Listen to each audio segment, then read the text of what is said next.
Good afternoon or good morning, everybody, depending on where in the world you are. Welcome to today's webinar. This is the second part of a two-part series where we're looking at the latest research report we've published in conjunction with Boomi about the state of digital transformation in the APAC region. So this is really, the first time that we've shared this data with an audience. Really keen to get your inputs and thoughts on this as we discuss the implications and the findings of the research report. With me today is Ajit Melarkode. Ajit, welcome back to the podcast. Great to have you here again. Thank you. I'm delighted to be here, Steve. Sorry to blow my own trumpet, but I strongly believe that without integration, there is no digital transformation, and Boomi are category leaders in the integration platform as a service space. So absolutely delighted to be a part of this. That's great, Ajit, particularly, given that you've got responsibility for growing the company across the region. This piece of research is looking at this from both an ANZ and an Asia perspective. And I know now as things have opened up, you've been coming over to our part of the world, and it's a pleasure to have you over here. We both took part in the Essential CIO Toolkit podcast, episode 1. That was a 4-part series, and I really encourage the audience to take a bit more of a leisurely, in your own time, listen to the 4-part conversations we had there. We had some great conversations with some of your colleagues and some of your customers, touching on a lot of the themes that are covered in this research report. So check out the Essential CIO Toolkit. Today is all about really kind of what I would say is kind of part 2 of that research report that we published. And I'll give a quick recap of the first webinar we did a couple of weeks ago for the benefit of those that were not attending webinar 1. And then we'll move into the findings around how organizations are using low-code development solutions and the use of different process automation solutions, and what in APAC organizations are investing in terms of their technology investment priorities over the next 12 months.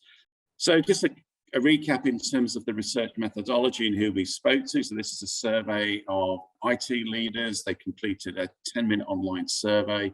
We sourced them from a business panel that specializes in identifying hard-to-reach business audiences, and we did a pretty good job, I think, at making sure that the sample skews to those senior decision makers, the likes of CIOs and IT directors and heads of IT. And we got a good sample of large organizations. Nearly a half of those who completed the survey had at least 2,000 employees, and the qualifying threshold was a minimum of 200. So this is very much, talking to large and enterprise level organizations. We set quotas as well by country. So effectively, the sample split equally between those who are in either Australia or New Zealand, or in one of those 4 Asian countries that you can see shown there. Webinar 1. So we've talked a lot about digital transformation in webinar 1 and where organizations are at on their digital transformation journey. And I think we're pretty, it's pretty conclusive from the data that, digital transformation is in full swing in the region.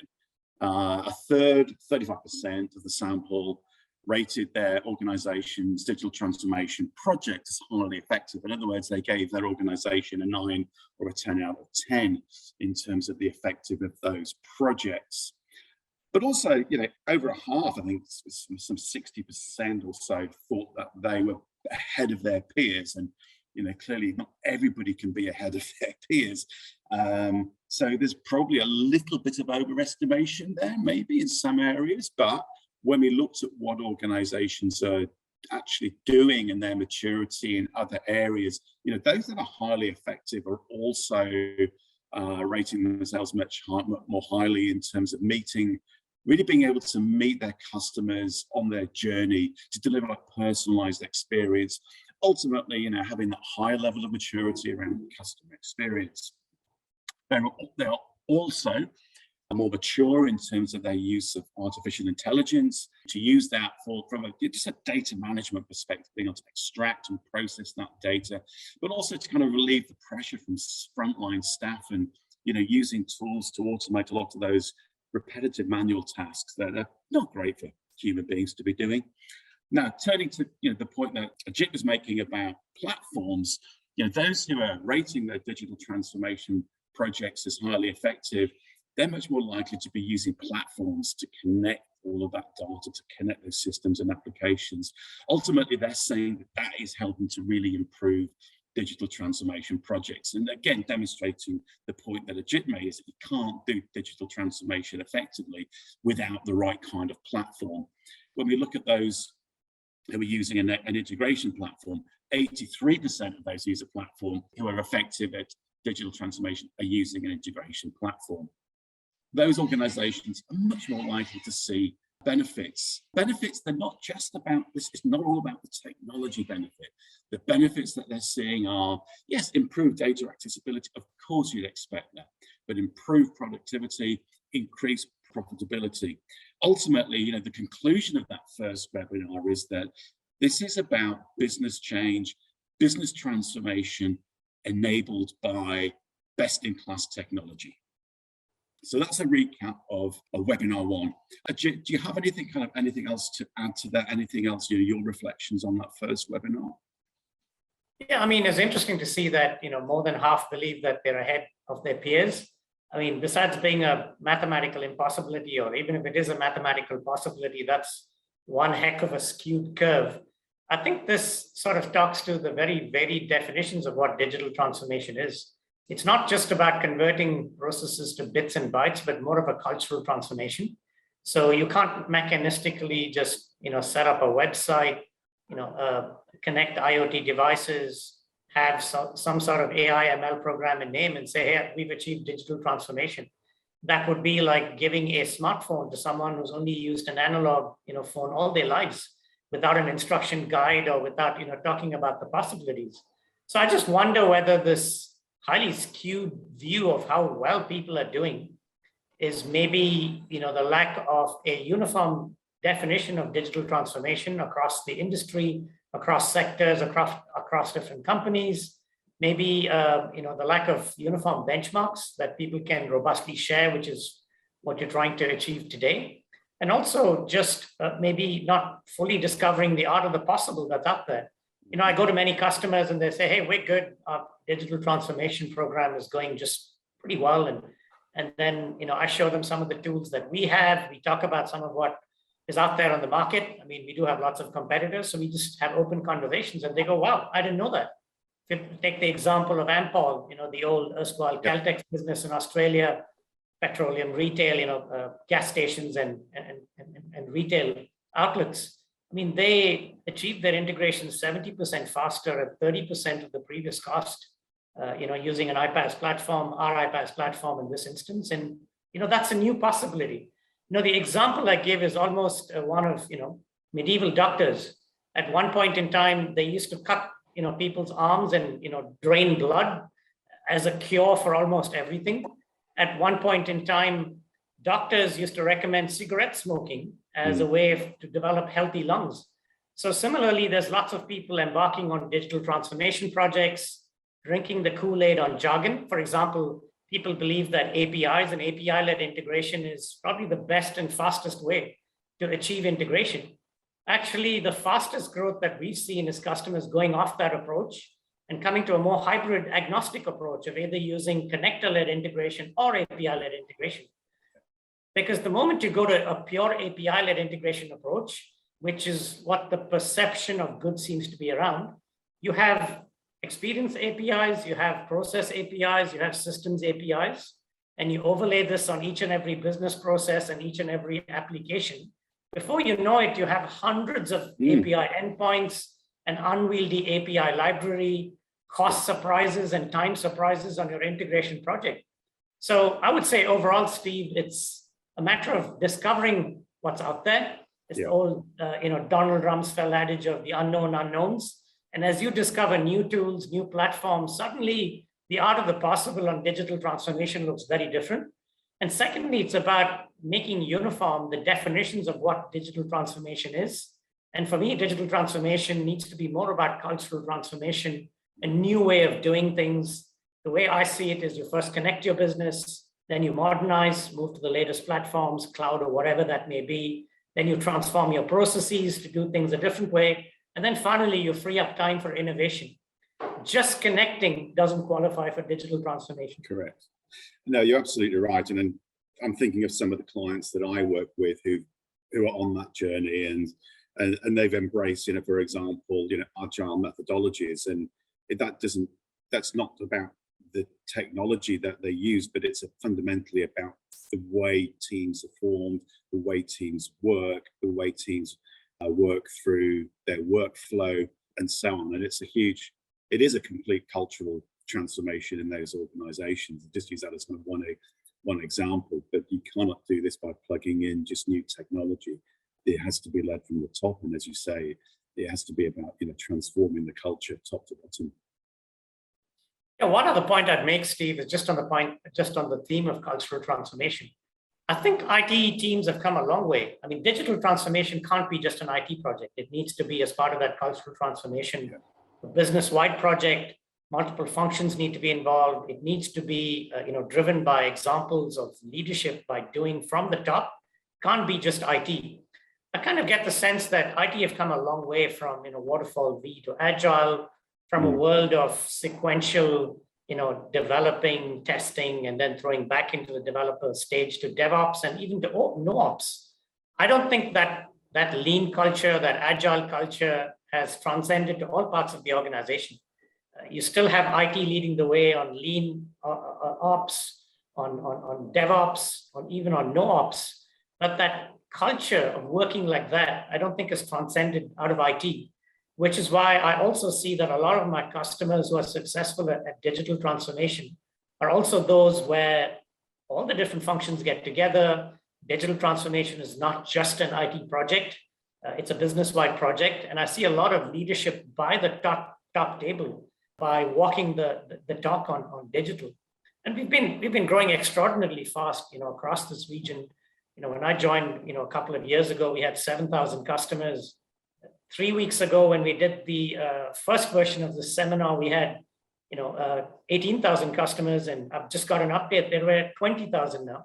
So lots of folks adopting the platform, not just our platform, but competing platforms as well. I would say the most successful ones are the ones that treat this as business transformation, not a project for IT. Yeah, and that's right. And I think there was a statistic in our data as well, which showed that those who are kind of least effective at their digital transformation, one of the biggest challenges was that it's about the IT team not being able to see the bigger business picture, still talking technology language, and the business teams not necessarily understanding the technology opportunities, and that almost you've got two parts of the business speaking a very different kind of language, which presents huge barriers that ultimately make it difficult to make that culture transformation. And until you can get the people on the same page, seeing the same opportunity in the same way of unlocking that opportunity, it makes it very difficult for those organizations to move forward.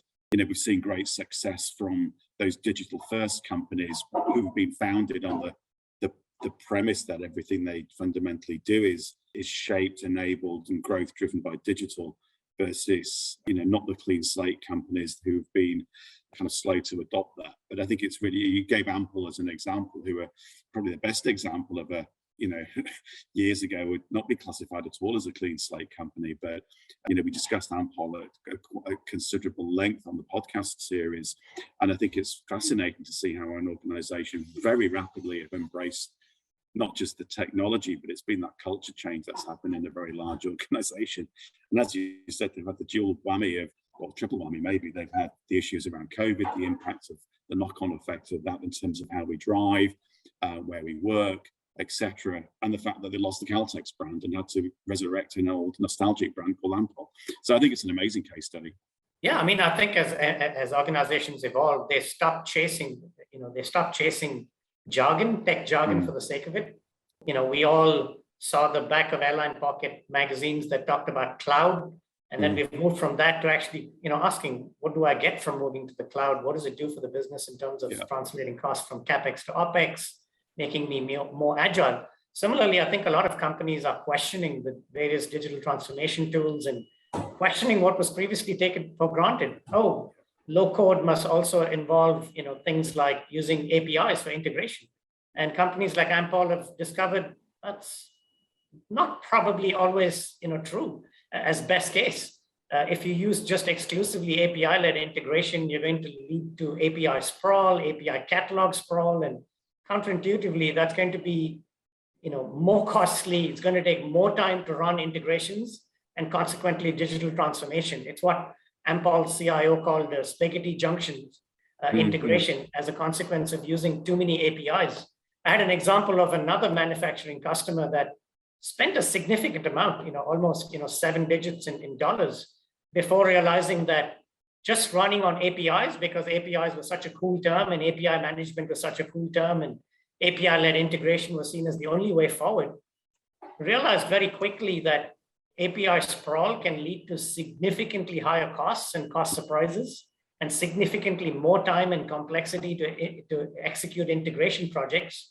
And if that happens, digital transformation overall is delayed and more costly, and CFOs are upset and CEOs are upset.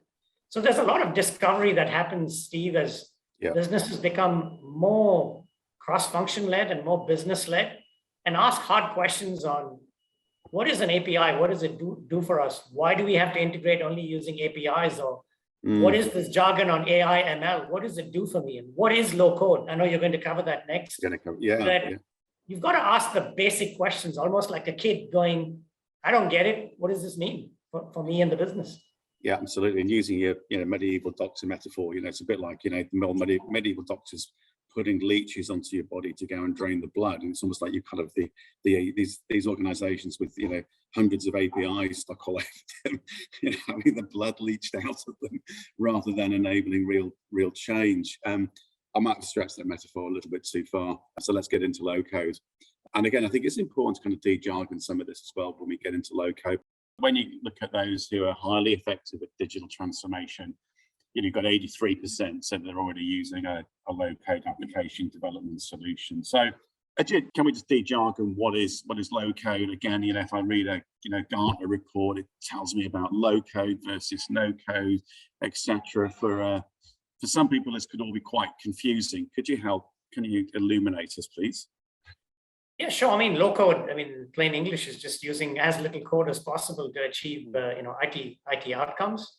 And that means, having some kind of, means front end to sort of mimic the code to achieve the end outcomes that you want, to build programs, to build portals, let's say, with components in, let's say, drag or drop, or using plain English functionality. And there's any number of tools, out there.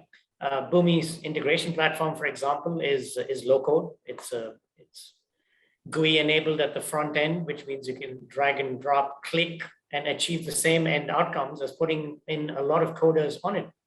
So, what does it mean for the business? So number one, it means that it's not that it's displacing IT team jobs.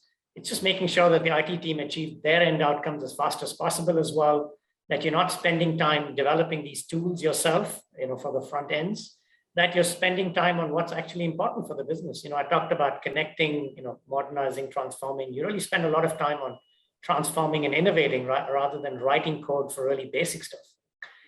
You should also look at the way this thing has evolved. Over time, you've initially had a whole bunch of people, working on, development and testing, then operating, and then going back sort of sequentially. Each of those processes was made, more graphically, oriented, more drag and drop, more click. Then that whole thing, transitioned into more what is called citizen development, citizen integration, where you have a lot of platforms where you could go out there and create your own portal with a few components. Even lay users can do it. Boomi's got citizen integration, where you don't have to be an IT person to implement the Boomi platform or run the Boomi platform, and we see a lot of that. And then in the future, people like Gartner, Forrester, are kind of projecting that this might even go into a no-code environment. Not quite sure we'll get there yet, and I know you've got elements of your survey where you studied that as well, but it's progressed in that manner too. Ultimately, the aim is that we try to achieve the end outcomes, the end output, whether it's like setting up a new portal or a new process, or developing a hybrid process that's a combination of robotic process automation and a bot, as well as human intervention at the end of the day to take decisions, achieving that outcome with as little actual physical coding as possible. Well, I think we should just look at some of the benefits in terms of those who are using a low-code solution versus those that are not using and probably more likely to be considering a low-code solution. And so, the number one benefit that we see here is, accelerated time to market. And so, presumably, Ajit, that reduced development time is partly what's driving that, kind of taking some of those, even though bottlenecks is down to is only 36%, but ultimately by reducing those bottlenecks in the IT department allows other people in the organization to help build applications and to do that faster. Is that what's driving that accelerated time to market? Yeah, absolutely. I mean, if you're freed up from coding all the mundane stuff, and you can actually achieve your end outcomes a lot faster with a point and click tool, a drag and drop tool, then you achieve your end outcomes a lot faster, which means more project throughput, which means you achieve your IT goals, your digital transformation business goals a lot faster, which means you can focus on innovation. Yeah, absolutely. This is what I hear my clients telling me as well, that it increases collaboration between teams, not just developers, accelerate time to market, especially when you have a lot of citizen development, citizen integration. You've got the finance teams carrying out integration. You've got the marketing team carrying out integration between, let's say, Salesforce and Marketo, or Salesforce and SAP. That frees up time for people in the IT function to focus on more innovation projects that generate revenue for the company. If you have a very easy to use platform that's low code that allows you to integrate data, teams, entire subsidiaries, you achieve your M&A integration a lot faster, which allows you to then just crack on with business as usual a lot faster. I also want to point out that there's some bad behavior that this might unwittingly promote as well. I mean, there's API-based connectivity over there. Just because something is cheap or easily available, you start consuming a lot of it. I mean, junk food is cheap and easily available. You consume a lot of it. It doesn't mean that it's good for you. And that was my earlier example. I mean, there's this wide perception that, hey, APIs are the only way to connect a business. And if you adopt APIs, you must be modern and doing something right and achieving, great outcomes for the business. Not so. I mean, Ampol is one public example. I talked about the other one, which is a very large manufacturing company that spent 7 figures, in dollars before they moved away from this approach to a more hybrid approach of API-led connectivity as well as pre-built connector-led, iPaaS connectivity. Yes. And we're hybrid. Boomi offers both. You could do it with APIs, you could do it with pre-built connectors, because the moment you take one single business process, whether it's multiple applications, some in-house, some on the cloud, some accessed on mobile, some accessed on tablets, some accessed on laptops, and you layer in experience APIs, process APIs, systems APIs, you talked about, hundreds of APIs for the business. I've run into lots of examples where there are hundreds of APIs because of that 3-layer spaghetti junction on top of your IT estate for one business process. For the manufacturing company that I was, talking about, just one process, I think we had, over 300, API endpoints and, an API catalog, which if printed would be about that thick. So beware if you are considering a low-code solution, beware of being sucked into that potential trap of API-based connectivity, and think more in terms of what you can achieve by ultimately taking product to market, time to value. I think that kind of that second benefit. I think you talked all about why we're seeing increased agility to create those solutions that are really kind of more tailored to the needs of the business, because you've got those collaborations between different teams. It's not all let out of the IT department, but you've got people in finance, operations, marketing, etc., working with these low-code solutions, who are ultimately the people who know how those applications are going to be used, not only for the benefit of the business, but also for the benefit of the customer as well. Yeah, look, it's complex to make things simple, and it's simple to make things complex. So my, learning from our, 20,000 plus customers, we do 4 billion plus, integrations. We run terabytes and terabytes of data, metadata on integrations on a monthly basis. is simplify things, ask questions in plain English, literally act like a child and put up your hand and go, I don't get it. What is that AI project? What does it achieve that a human can't? What is the cost comparison between the two? How does it pay back?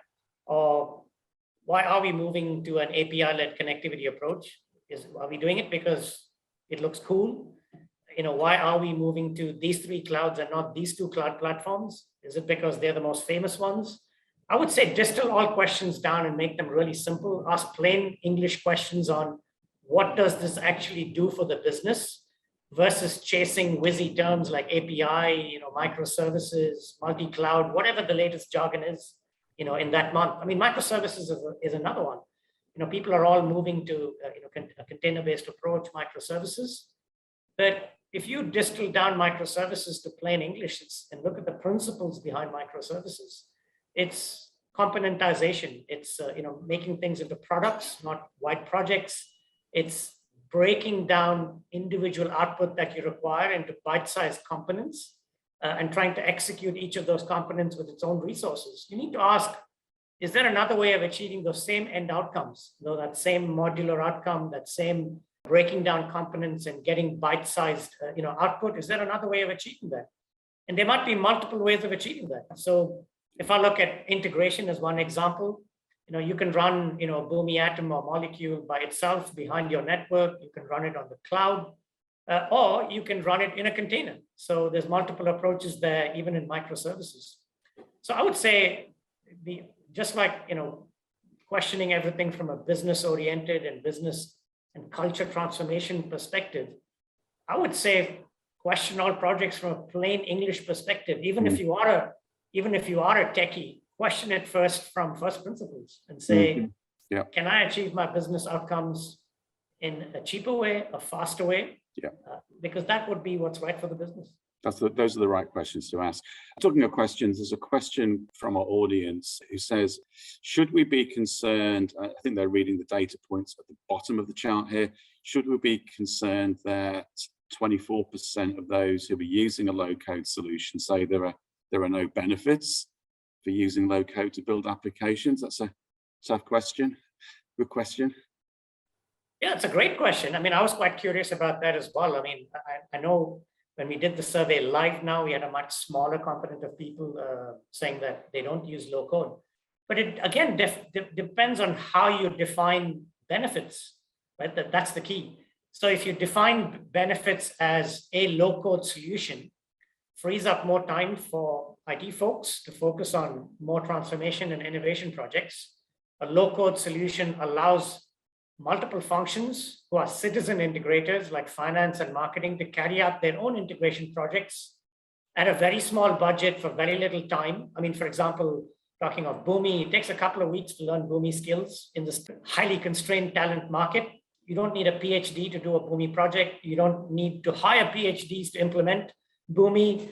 Boomi quietly updates at the back end 10 or 11 times a year. You don't need a substantial, almost re-platforming to keep Boomi up to date. So when you do all that, it frees up a lot of time, not only for IT, but also for multiple functions. It solves your talent crisis, at least current talent crisis, and it allows the whole organization, not just IT, to focus on transformation and innovation rather than keeping the lights on. So if you define benefits that way, it's very hard to argue with it. Whereas if you define the benefits of low code in some other more tactical way, then maybe you will arrive at the answers that you arrived at. I mean, just like digital transformation, you'll get wildly different results, skewed results based on how people define the benefits. Excellent. Well, great audience question. More of those, please. Folks, keep chipping in with your questions. Let's move into process and workflow. Looking across the market, it looks like there's quite, pretty widespread use of at least one of these different approaches. But again, I think you gave a very brief definition there. But talk about BPA in particular, if you don't mind, Ajit, and really kind of, because it seems that's quite low, but as you described it then, I can see huge benefits throughout the business. I think RPA is quite, tactical. I think people almost take it for granted. So for example, if you have a bot on your website to answer frequently asked questions, I mean, that's an example of RPA.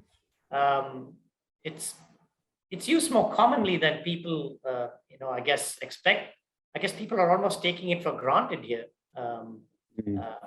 So maybe that's one of the reasons why maybe RPA doesn't crop up as often as we expected. It's taken for granted. It's almost working, in the background. It's table stakes. When you combine that with human intervention, so for example, you need to put AI and ML of some sort to make sense of the data that you're collecting. So first of all, you need to collect data, then you need to store it somewhere, then you need to aggregate it in some way. All of that can be achieved by RPA. So if you look at, for example, Clary as a tool that's an add-on for Salesforce, aggregates, collects a lot of pipeline information, collects it, in a meaningful way, puts AI on top of it and says, hey, here's what your forecast could be, for next month. And then you need human intervention at that stage to either take that AI or put in your own forecast, for the business. So it's that addition of the human element when it comes to cognitive decision-making on something which RPA has already aggregated for you that I guess leads to BPA and leads to DPA. So I guess some of the results that you're seeing here, my hypothesis would be people take RPA for granted now. They don't even think twice about it. There might be a lot of things happening in the background. I mean, every time you take the MRT over here, I mean, your ticket is being, read by an optical scanner, or a QR code scanner, or if you're using Apple Pay against the gate. I mean, that's an example of RPA. You don't even think twice about it. And then when that doesn't work, you go to the ticket window and ask for help. I mean, that for me is an example of DPA, where you've integrated an RPA process with, a human being. So my own hypothesis is that RPA is being taken more and more for granted. Having said that, a lot of implementation of RPA in companies actually involves a lot of bespoke professional services and consulting work. Even if you look at the financial results of many of the RPA companies, what they publish quarterly, you'll see that a lot of it is, maybe a license and, the actual software, and a lot of it is actually bespoke customization. So I guess that could be another thing that is throwing companies, the amount of bespoke customization that's required specifically for RPA versus maybe just implementing a low-code tool or implementing an iPaaS platform like ours that achieves the same end outcomes. You get your hyper-automation, which I define as achieving that digital, that digital process by putting together humans and robots in a hybrid model in the fastest way possible. Maybe you achieve that through different means. Maybe you don't have to explicitly put in an RPA tool. Maybe you're just putting in a low-code developing and testing platform. Maybe you're just putting in that with a combination of an iPaaS platform and achieving the exact same end outcomes. So when you run the survey, people don't explicitly talk about implementing an RPA solution because they've achieved it by other means. In terms of the kind of the use cases for RPA alone, it would seem that maybe some of the use cases are more limited, and we'll come on to use cases on the next slide, but there's less that you can automate, I guess, with RPA. Would that be, actually, we might as well show the next slide to illustrate the point I'm making. So when we look at all the different use cases, you start to get to looking at some of the more harder to implement use cases. Would they be the ones where you wouldn't really consider an RPA process approach? Yeah, I mean, this is what I was talking about in my earlier example, but this is really quite interesting to see. I'm just digesting what you've got up there. Yeah, I mean, this is the exact example that I was talking about on the previous slide in terms of maybe people are achieving RPA by different means. So if I take compliance reporting and customer onboarding, for example, when COVID first hit, a couple of years ago, so many of our customers, were moving, financial services customers or even charities and NGOs like a Red Cross in Australia or Cancer Council, or a super organization, a pensions organization. We're moving very fast to getting staff to work from home. And then during this talent crunch, I mean, the Americans call it, the Great Resignation. I call it the Great Border Lockdown over here in this region. It's more the inability to get visa holders, inability to get people to travel in the Asia Pacific region than the Great Resignation in the West. You had to onboard a lot of staff, but also a lot of contractors as well. And so the question for financial services organizations was, how do you do that securely? How do you do that, keeping in line with anti-money laundering as well as know your customer KYC initiatives? And a lot of our customers achieve that by some combination of having a low-code development platform as well as Boomi iPaaS. So the Boomi iPaaS connected their security systems, their compliance systems offline, working from home, to behind their firewall on premises, to SaaS applications on the cloud. Same with customer onboarding. I can talk about this from experience. I call it, some people out in the West call it, eating your own dog food. We call it drinking your own champagne. We use a lot of Boomi within Boomi, and a lot of onboarding, employee onboarding, customer onboarding within Boomi is run on Boomi. Again, whether it's connecting on-prem applications to cloud or connecting work from home systems securely, that's again something that we saw a huge uptick in. And talking to some of my colleagues in the low-code development platforms space, they saw a huge uptick too. So again, when you run the survey, it'll look like compliance reporting and customer onboarding. Maybe there wasn't a lot of automation and RPA, but actually people achieved those by implementing low-code platforms and iPaaS rather than an explicit automation tool or an RPA tool. I think if we look at those different use cases, and if we try to then, organize them into those that are easy versus hard to implement. So if that was kind of one axis on our grid, and the other axis was the impact of those use cases on the business, high to low impact, you'd be really kind of then trying to, I guess your quickest wins would be your easy to implement, high impact use cases, and you'd be trying to kind of avoid hard to implement, low impact use cases. But is that a useful framework, you think, for then figuring out where you should really kind of identify the opportunities for process and workflow automation? I think it's a great starting framework, of course. What costs the least and pays back the fast and pays back the most is a great place to start. Ease of implementation versus size of impact, easy, two axes to look at. So I think it's a great place to start. But again, to go back to my old example of connect, modernize, transform, innovate. Yeah. I think transformation teams and IT teams, are at the forefront of this. Because as I said, IT teams have been the first to adopt an agile approach, a lean ops approach, a no ops approach. They're almost, for me, examples of how to do business for the rest of the organization. And digital transformation is slowly taking that IT culture and permeating it across businesses. It would, IT teams would do good to start from that framework of what pays off fastest, easiest to execute, but then ask the question, how can I transform? How can I innovate? I think, as Henry Ford once said, if I'd asked all my customers what they actually wanted, they would have all said, I want a better, horse and cart, or I want a better carriage. Nobody would have said, I want a car. And so similarly, the framework of ease of execution versus size of impact is a very useful framework to start. But underneath that, we need to be asking the question, is there a fundamentally different way to do this? Is there a fundamentally different way to transform the business? Yeah. How can I free up my time, whether it's using low-code platforms or using iPaaS or using different tools in AI ML, to free up more of my time to focus on innovation and transformation? Because revenue is respect.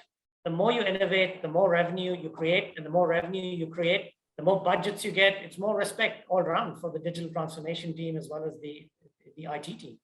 So it's a great place to start, Steve. But I would, again, go back to the plain English of, what can I do for the business? What can I do that's cheaper, faster, better? Yeah, and it's how can I free up my time? How can I free up the time of my, high value people? And we look at, customer support and help desk, customer onboarding, for example. Well, if I can free up my frontline people to really focus on directly interfacing with customers who really need that interpersonal support, creating connections, building relationships, showing empathy, all of the great human things that can be done in terms of that, customer support and service space, then again, it's the better deployment of human time. Yeah, as you alluded to in my introduction, I've been around, in a nice way. I started off my career as a sell-side analyst, and a stockbroker covering technology, and then I ran a buy-side mutual fund investing in tech stocks, and then I was a tech strategy consultant. And then I've run BPO, ITO, apps, cloud businesses, and now, an iPaaS business. And every single time I found that, making things complex is simple and making things simple is complex. And it's amazing how many better answers you get for the business by moving away from jargon, moving away from the smoke and mirrors of whatever is popular right now, whether it's cloud or, hey, let's do everything through APIs, and asking questions in plain, simple English. I'm always amazed at what a better outcome that always leads to, just distilling it all down to asking very simple questions. What does this do for my business? Is there a better, faster way? Is this the cheapest possible way? Is this the fastest possible way? And most importantly, if I do it this way, are there any financial surprises coming down my way? Are you going to come and talk to me about a big upgrade project? Are you going to come and talk to me in 18 months' time about replatforming this platform that I've paid for? Plain and simple English. Absolutely. Well, before we get into the technologies that people are going to be investing in, which again are loaded with potential buzzwords and technology that we can then break down into what it actually really means for businesses, why don't we just start by, again, this is a bit of a recap from that first webinar as well, but this is about looking at the value of having a platform to connect data and systems, and ultimately, what do those who are highly effective see in terms of the value. So, you start from the bottom there, that the highly effective, they're looking at having that single source of truth about the customer, not having multiple conflicting points of view about who the customer is, about then ultimately having that front and back end system, which the customers interacting at the front end, but people are operating at the back end, integrating that. And then we talk about making sure that we can then achieve that level of automation that we've just discussed.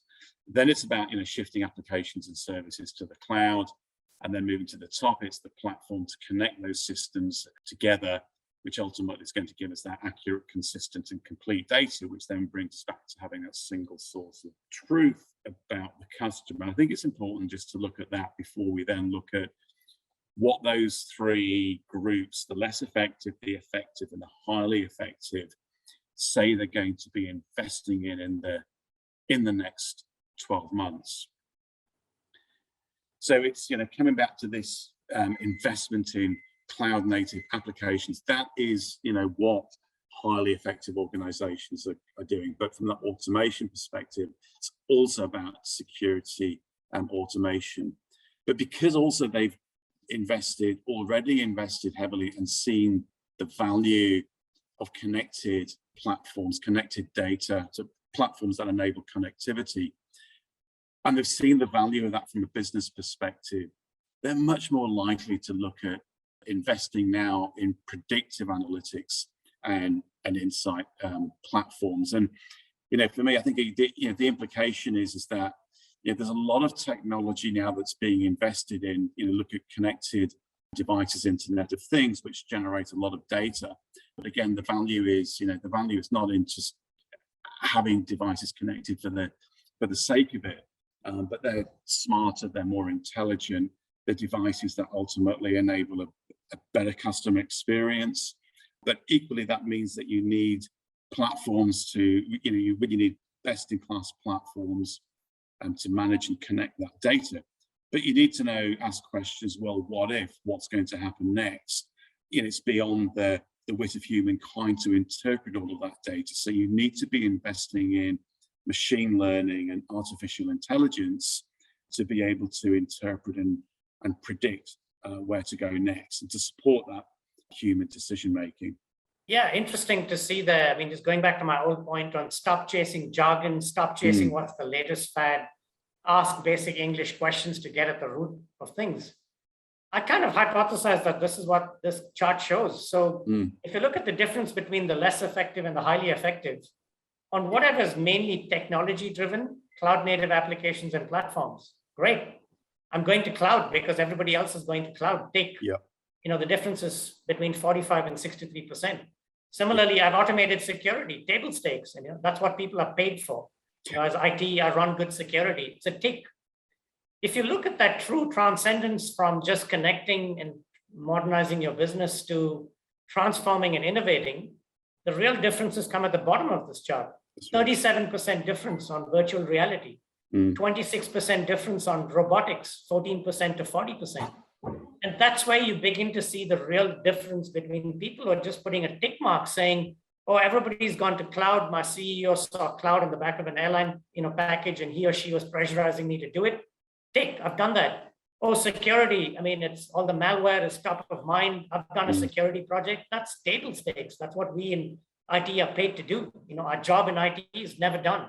Andre Bloomberg of CLP, the CIO, is famous for saying that. In technology, our job is never done. That's a tick. Again, connected devices, IoT. I mean, that's been around a long time now. Whereas when I look at predictive analytics, big difference there. When I look at machine learning, which again can lead to predictive analytics, big difference. Harvesting serverless computing, which can lead to big savings for CFOs. Huge difference there. And then robotics and drones. Look at that difference. So again, I would say that my hypothesis that you need to get down to the basics of asking questions in English, leading business transformation from the business top down across functions, and not chasing fads because you see terms like APIs or microservices or cloud for the sake of it, will lead handsome differences and handsome competitive advantages. And I think some of that is shown up here. Absolutely. I think the gap is the most important data point to highlight, the gap between the less effective and the highly effective. Because as you say, I think once you kind of really highlight those gaps, you can see where the real differences are in terms of how those highly effective organizations are going to further transform their businesses. When we looked at this by the two regions, again, looking at things like augmented and virtual reality, serverless computing, robotics and drones. I mean, the gaps between Australia, New Zealand and Asia, and the same for IoT as well, but the gaps seem to be a little bit more noticeable between Australia, New Zealand and Asia, and some, Australia and New Zealand somewhat lagging in some of these areas. Not in all areas. I mean, machine learning and predictive analytics fairly similar. Is that reflected in what you're seeing here? I mean, is it the kind of the comment that those in Asia appear to have more ambitious technology investment plans? Are you seeing those differences on the ground, Ajit? I mean, yes and no, because I would say, look, if you look at the first two bars, cloud native applications and security, which for me is table stakes for an IT organization, for a CIDO's organization, it's about the same. Again, if you look at things like serverless computing, it's not that tangibly different. I think the difference comes into things like connected devices, augmented reality, maybe even robotics and drones a little bit. If you look at the percentage difference, that might be because of a couple of things. One is Australia, New Zealand, maybe the logistics, distribution, and manufacturing industries are not as developed as they are in Asia. So you're seeing some of those differences coming up. And the other is the great travel and border shutdown within Asia, intra-Asia, I guess was a little bit more severe than maybe intra-ANZ, where you still had travel between Australia and New Zealand persisting for a good bit. You had travel between states, which shut down, but persisted for a little bit of time, at least longer than intra-Asia travel was possible or global travel was possible.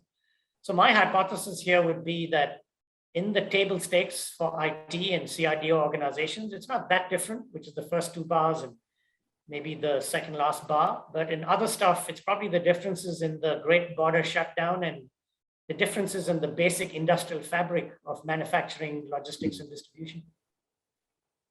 Yes, absolutely. And I think, some of those areas also, there's a lot dependent on other factors in terms of the use of drones, for example, that, you need to make sure that the management of the airspace is done in a way that actually enables drones. And I don't know what the differences are by country there, but I certainly know in parts of the US is further behind in terms of their management of airspace, which is actually limiting the opportunity for drones.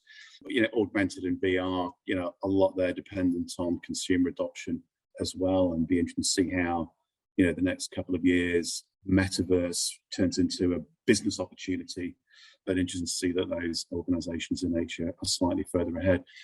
I'm actually conscious we're coming up to the hour. I'd love to see whether anybody from the audience has got any. I would strongly encourage you to download the report when we send you the link for the report. It's been an absolute pleasure for 2 webinars, having really enjoyable conversation with you. It's more about the audience, though, getting value from that. So I really hope the audience has enjoyed the conversation today. We've got one question, sorry, Ajit, before we wrap up.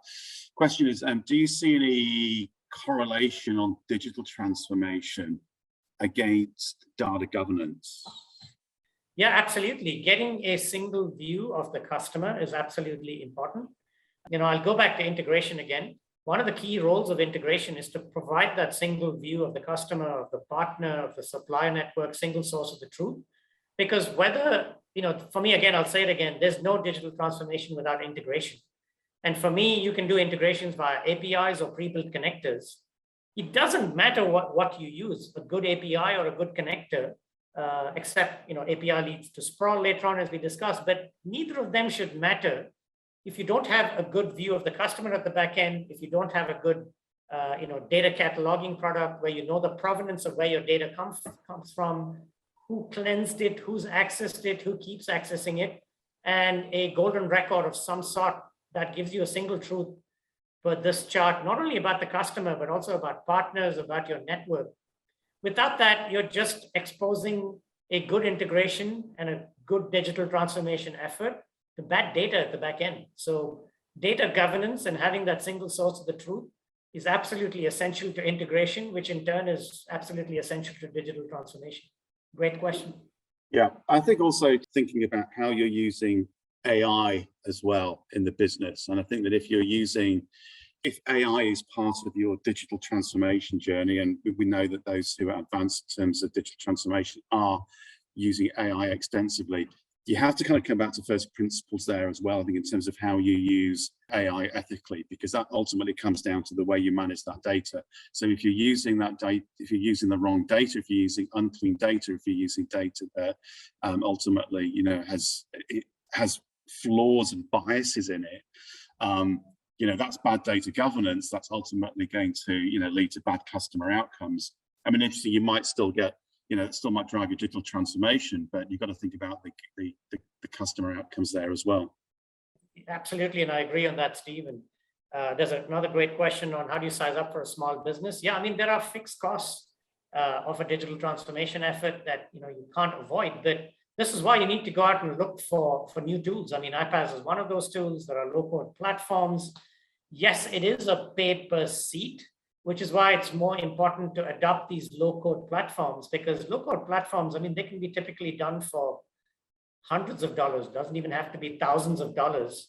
And if you have someone who straddles both business and IT in that agile mentality that IT teams have already got in general, yes, there are fixed costs that the person who's posted the question has alluded to, but there are ways of getting around it by adopting the right platforms, and there's enough out there.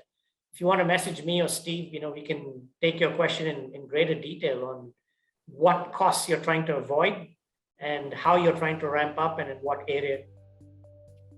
Well, absolute pleasure, Ajit. I'm looking forward to being able to repeat this in the future. And I think, you made a point earlier about being able to, get some benchmarks here as well. I think that, this has been a great, first attempt to shed some light in terms of what's really driving digital transformation in the organizations in the APAC region. But looking forward to doing some further work again with you, Ajit. Thank you very much. Great, thank you. Delighted to be a part of this and look forward to more conversations. Thank you all for participating.